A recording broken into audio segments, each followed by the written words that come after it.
What was Nick Saban doing in West Virginia yesterday, meeting with Wren Baker and Joe Manchin?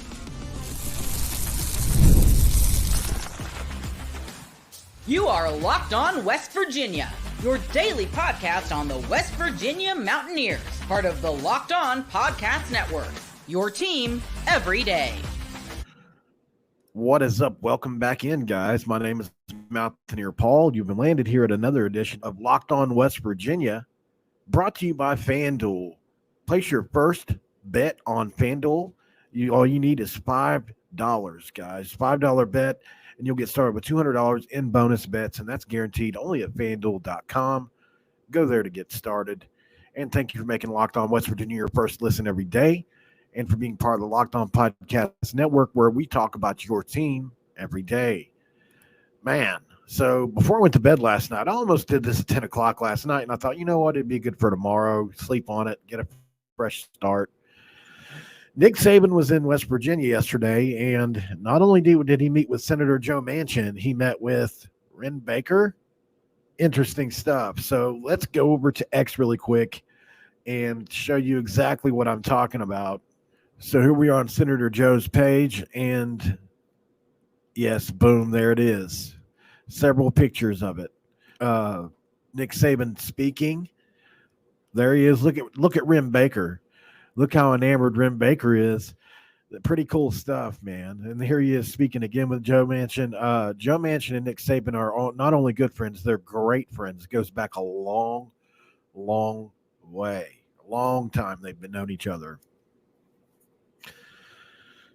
He says, I'm in Morgantown today with my lifelong friend, Coach Nick Saban, to celebrate the Milan Park Recreational Complex and its profound impact on youth across our state and beyond. And after 25 years, the Milan Park Foundation will continue to provide endless opportunities in the decades ahead. So, on the surface, not a lot to this story, really, until you factor in what I reported yesterday, in my opinion. Anyway, so I don't know how to take this, because we all know Neil Brown is on death's door as West Virginia's head coach, but he's not out the door yet. And some people even wonder, listen, could he win out and just make everybody eat crow, basically? Could that happen? I mean, I think there is a slight possibility for it to happen, but if Wren Baker has any cojones at all, he asked the question yesterday. You were with Nick Saban, and look, if I was Wren Baker, I wouldn't mince words. I would have pulled him aside and said, "Hey, look, situation's not great here. I don't know what the rest of the year is going to be like, but is this something you're interested in?" He had to ask the question. I know he asked the question. He had to. Why wouldn't you at least ask? Come home, spend 3 or 4 years at most, have a coaching waiting, and just prop us up like you did Alabama, please. Hell, 2 years. Maybe even 2 years would be enough. It would be Colorado levels of excitement. Before everybody starts yelling at me, because I can just hear it. I can hear it. People are yelling at me on the other side of their keyboards. It's not going to happen, Paul. I understand that. I understand 100% that this is like a 5% chance or less of happening. I'm not here to tell you or trying to sell you on the idea that Nick Saban's coming to West Virginia for sure or anything like that. But I think it's worth talking about. It's at least worth addressing. Nick Saban was in West Virginia yesterday. He met with Wren Baker and Senator Joe Manchin, who he's been lifelong friends with, in a really turbulent time for West Virginia football. And Nick Saban grew up a West Virginian fan. He was on the Frank Signetti staff in the 70s. I don't know how many of you know that, but yes, Nick Saban has coached at West Virginia before, and I guess it's probably pretty likely that his coaching career began, at least in part, at West Virginia. It's something to think about. And so if you'll just allow me to dream a little bit, okay? And this is not me saying that it's going to happen. This is out in the clouds, me saying, if it happened. Just can you imagine what it would be like for us guys? We'd get to go on one more ride. We would. I mean, the Vegas odds for us to win at a high level would be really high because we would get recruits that we'd never gotten. We Every recruit would be a 4 and 5 star player.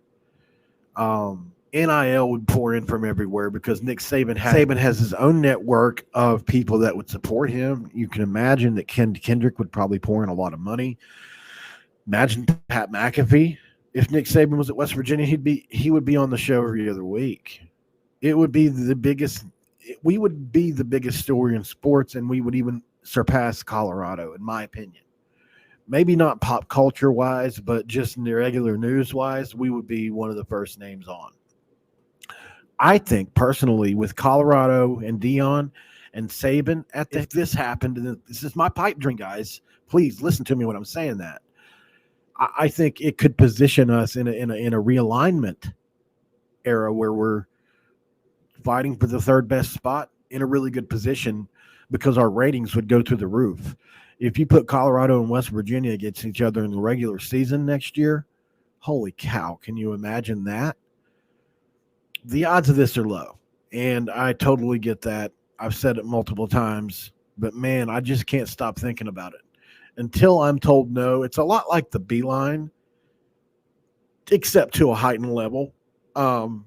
It'd be a lot like Huggins coming back for a lot of us, except to a heightened level. I mean, this is the greatest of all time who can still do it. You listen to him on game day. He's obviously still got energy. He's still sharp. So I think he could still do it. And I would love to see it, guys. I would totally love to see it. Maybe bringing in a guy like Schumann to be your defensive coordinator or whoever. Maybe he calls the plays. Heck, I don't know. But there are multiple ways it can be done, and I would love to see it. But I'm curious to know what you guys think, guys. Do you think Nick Saban could possibly come to West Virginia? Is there any chance at all for it to happen, or is it just a pipe dream and I need to shut up? Go ahead and tell me down in the comments, guys. And don't forget to like the video. Don't forget to hit that subscribe button and share the video out. It's always fun to do that. And at the end of the day, like I said, probably not going to happen. It's going to be fun if it does happen. We can dream about it until somebody tells us it's not going to happen. And our consolation prize will probably be somebody else. Maybe a Jimbo. Maybe it'll be a Jamie Chadwell. Maybe it'll be somebody else. Maybe it's my guy, Glenn Schumann. I don't know. He's really starting to rise up the ranks on coaching boards. I'm telling you guys, Glenn Schumann in his 30s, and he has already positioned himself to be a head coach. He's got a lot of time in, though. We're going to talk about who I think is more of a realistic chance to be the West Virginia coach. Another list, guys. I know a few more coaches that you may not know about. That's next on Locked On West Virginia. This episode of Locked On West Virginia is brought to you by LinkedIn Jobs. When you're hiring for your small business, you want to find quality professionals that are right for the role. That's why you have to check out LinkedIn Jobs. LinkedIn Jobs has the tools to help you find the right professionals for your team and do it faster and for free. LinkedIn isn't just a job board. They help you hire professionals you can't find anywhere else. Even those who aren't actively searching for a job might be open to the perfect role. In a given month, over 70% of LinkedIn users don't use or visit other leading job sites. So if you're not looking on LinkedIn, you're looking in the wrong place. 86% of small businesses get a qualified candidate within 24 hours. So hire professionals like a professional and do it on LinkedIn. LinkedIn knows that small businesses are wearing so many hats and might not have time or resources to hire. So LinkedIn is constantly finding ways to make the process easier. They even launched a feature that helps you write job descriptions, making the process even easier and quicker. 2.5 million small businesses use LinkedIn for hiring. Post your job for free at linkedin.com/lockedoncollege. That's linkedin.com/lockedoncollege. Void where prohibited. Welcome back to Locked On West Virginia, guys. Thank you for sticking around for this second segment where we are going to talk about some head coaching some potential head coaches that West Virginia is just keeping an eye on. Not saying anything's imminent. Not saying that they're going to fire Neil Brown 100% for sure. Although the report yesterday said he's not going to make it to the end of the year. At the end of the day, nothing is official as of yet. So we have to operate kind of on both sides of the fence. But that's okay. We're okay with that. We're all right with doing that. What we're going to do is just look at a few other coaches that will be up for head coaching opportunities and look where they may fit with West Virginia. Here are a few names you need to be looking at. There are a few names that are floating around that I think are interesting, and I'm just going to throw a few out, a few really successful coordinators, maybe a former coach in there. And so, and there's also head coaches like Jamie Chadwell at Liberty. Like there are other people, but I want to start it off with somebody who I think would be really interesting at the West Virginia job. It would be kind of funny to have two Iowa guys coaching at West Virginia at the same time. So what about Phil Parker, the Iowa defensive coordinator? Think about this. He gets the same level of recruits at Iowa that West Virginia gets to just about almost always. They're almost always 3.5 star guys. Every now and again, they get a 4-star guy. And he continuously has one of the best defenses in the Big Ten and also in the country. And they compete in the Big Ten where there's high-powered offenses all over the place and physical offenses all over the place. So he knows how to do it. He's been doing it for 12 years there, guys. He won the Broyles Award in 2023, and that's the best assistant coach in the country, guys. And he's turned down a lot of opportunities, but the perfect opportunity may steal him away. Some people think maybe Michigan State because that's his alma mater, but then they just hired Jonathan Smith. So, listen, maybe he moves on to a bigger and better job as a defensive coordinator. Maybe he goes to the NFL, but he's going to get a call. Based on what Iowa's done for years and years now, it's about time for that guy to get a job. Tashard Choice is an interesting one at Texas. He's been under the Sarkisian learning tree, and he has been in the top 5 program for quite a few years now. And it would be hard for him to leave a team like Texas. Here's what 247 Sports says. It would be hard for him to leave the Longhorns for another program unless it was a step-up role, a la coordinator or head coaching opportunity. The former Georgia Tech star running back has several elite playmakers in his backfield and arsenal ahead of 2024, despite losing his workhorse to the NFL, and is hoping to get a second straight conference championship, this time in the SEC, and is Steve Sarkisian's probably his best assistant. Now we talk about my guy, Glenn Schumann, the defensive coordinator and inside linebackers coach at Georgia. It says here, Glenn Schumann, who emerged as one of the top candidates for Mississippi State's head coaching job, helped captain the Georgia defense alongside Will Muschamp the last couple of years en route to consecutive national championships and a 13-win campaign in 2023. Last season, Schumann's unit finished the season ranked number 5 in scoring defense at 15.6, ninth in yards a game at 289, number 1 in third down defense at 25.7. And even with a litany of new starters, Schumann's defense still impressed last fall. That's not going to change in 2024 after a top-ranked signing class. Tony Gibson. He's probably fallen off. I'm not going to lie. Based on how NC State has played this year, I still think he'll be a good head coach someday. At the end of the day, sometimes your talent, sometimes you just don't have the talent. He's proven it over and over and over again that he's a really good coordinator. And just because NC State's been bad on defense this year doesn't necessarily mean that he doesn't know how to coach anymore. You have down years, it's okay. But it's when you start putting back-to-back years up and things like that, in my opinion, is when you really start to need to start to worry. And I don't think Gibson's there yet.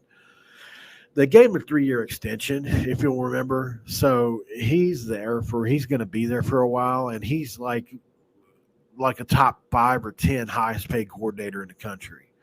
So, and they put a bunch of NFL players into the league.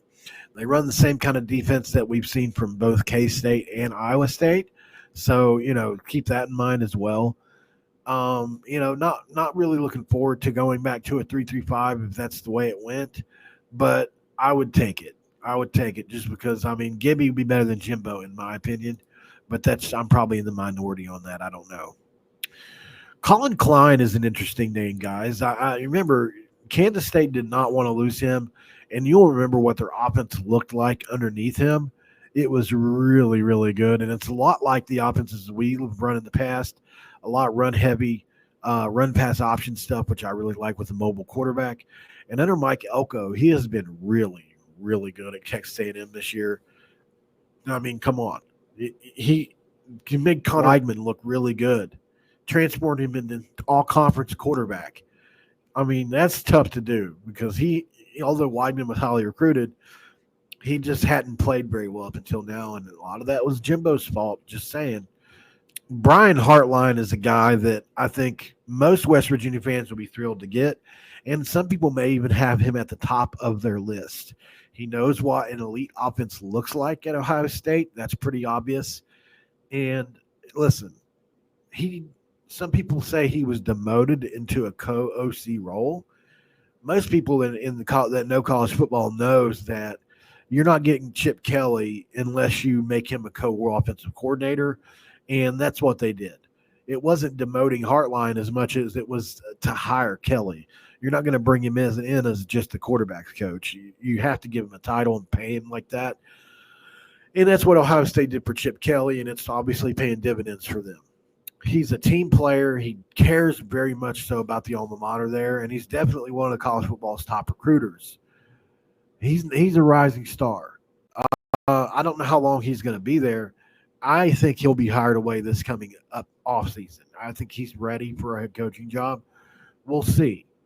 He also wants to possibly coach in the NFL someday, so that could be something to look out for on him as well. Lastly, I'll go with Will Stein. Will Stein, he's only been around for a couple seasons on Dan Lanning's staff, but man, the success that they achieved with Bo Nix last year and now under Dylan Gabriel just can't be denied. He was the former UCF in Oklahoma, or Dylan Gabriel was at UCF in Oklahoma, and he's looked way better at Oregon than either one of those places. He was always really good. Don't get me wrong. But, man, Stein is legitimately good. Don't like that he's former Louisville quarterback. But, man, he understands the game. He's got great concepts on paper when you look at the Oregon offense. And that passing game is just dynamite. It would go really well in the Big 12. Don't know what he knows about staff hiring. Don't know what he knows about defense. Same with a lot of other guys. But here's what I say about these high-level guys. They know what it looks like. They know what it's supposed to look like. And at the end of the day, that counts for a lot in my book. So I think he'll get an opportunity pretty soon as well. It's going to be interesting to see just what happens with the West Virginia job. Outside of Neil Brown pulling off a miracle and winning almost all the last games, maybe losing one could keep him around. Outside of that, guys, these are some names you should be looking at. Keep an eye on them. And someday you might just hear that opening introductory press conference for your guy. Up next on Locked On West Virginia, can Brown win out? Let's take a little bit deeper dive into that. This episode of Locked On West Virginia is brought to you by FanDuel. Hey, NFL fans, you can start the season with a big return on FanDuel, America's #1 sportsbook. When you get a hunch in the middle of the game, you can check out the latest stats, view by play-by-play, and so much more on the same page you place your bets. Get started with $200 in bonus bets, guaranteed, when you place your first $5 bet at FanDuel.com. That's FanDuel.com.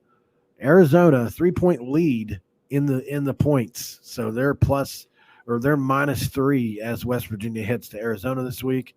Money coming in on Arizona. Not sounding good for West Virginia. Probably a lot of the West Virginia or the Neil Brown negativity having a lot to do with that. Let's see if the buy-in sticks around this week, guys. All right, back on this episode of Locked On West Virginia. I just wanted to look at this really quick before we end this episode. the West Virginia schedule one more time, just looking at it a little bit deeper and who's on it. What I think Neil Brown's going to at least need to go 4-1 to 5-0 down the stretch to to really win over some of the fans that have been left behind in this mess the last couple of weeks, and possibly Wren Baker and some other donors. So what would that look like on paper? I think you have to get the win this week against Arizona. On paper, they are probably the worst team left that we play. Based on how everybody's played the last 2 weeks, especially, West Virginia and Arizona are in the bottom 2 or 3 of the Big 12 over the last couple of weeks. Arizona's been getting blown out, scoring 7, 10, 14 points a game. I mean, it's been crazy to see the fall for them too. The last 2 games alone, they've gotten beat 41-19 by BYU and 34-7 by Arizona. They got beat 28-22 by Texas Tech. That all came after a win over Utah. So, and they've also been beaten 31-7 this year. So they just haven't been very good. But then when you look at West Virginia and some of our losses, just not much better. I think West Virginia should be the better team in this game, but it's on the road. You just never know what's going to happen there. Then you look at the Cincinnati team that West Virginia plays next, and they're playing some of their best ball right now. They really, really are. I mean, they just beat an Arizona State team that was on a tear. They beat UCF, who put, almost 400 yards up on Iowa State rushing. They only lost to Texas Tech by 3. That was a 41-44 game. They dominated Houston 34-0. So they've been really good. Much better than I think people realize, and even I did. So they're going to be a tough out. Baylor just put 60 up last week. So what are they going to be able to do? Obviously, our pass defense is going to be under pressure again in that game, although they haven't won very many games. That's a game that you look at that you're like a little weary of. UCF, we just talked about it. They played much better against Iowa State than we did. It's not even close. They put up so many. They did what we did against Oklahoma State to Iowa State and somehow still lost the game. They look like we should have looked. So I think that's a game, but that's a game I favor us in because of our run defense, and they don't have a passer. So that's a game I think we can win. And then Texas Tech, who has beaten all these teams and looked really good. I think they're 5-1. They'll probably be ranked here before long. Joe McGuire has done well up until last week, when they inexplicably had a 60-point we gave a 60 on defense to Baylor and stayed asleep until late in the second half. I don't know what happened in that game, but they didn't show up for it. This Saturday against TCU is going to tell us a lot about them. Then they have Iowa State and others. So keep an eye on the Red Raiders, but so far they've been really good. I maybe see 3-2 out of this record or out of this schedule when you're looking at it pretty close. I can see West Virginia beating Arizona, Baylor, and one of the 3, Cincinnati, UCF, or Texas Tech. But, man, I think what's really likely is West Virginia goes 2-3 down the stretch. That's truthfully how I feel. I don't think we'll be winless down the stretch. Please not. But I think West Virginia is going to figure out a way to win 2 of these last 5 games. They'll have a chance to win them all. I just don't have very much faith right now. And with everything going on, is the team pulling out? I don't know. Maybe they feel like they still have something to play for if they win out, and maybe they can rally around Neil Brown. But it's important to note that this team there's a lot of negativity around the program. They haven't been playing well. Garrett's hurt. Wyatt Milam's hurt, and others. So it's going to take a lot for this team to pull it out. I just don't see it. Therefore, I think Neil's going to be probably gone, and that's where we get to talking about the coaching candidates and different things like that. So let me know what you think in the comments, guys. Thanks for sticking around on this one. Keep coming back as always, and I'll try to go live later on this evening Until then, guys, thanks for stopping by. And thank you for making Locked On West Virginia your first listen every day. For your second listen, guys, do me a favor and go over to Locked On Big 12 and get Drake Toll a shot. Man, he is very entertaining. He leads the conversation in anything Big 12 related, Big 12 news, all that. I highly suggest go find Locked On Big 12 wherever you watch YouTube or get your podcasts.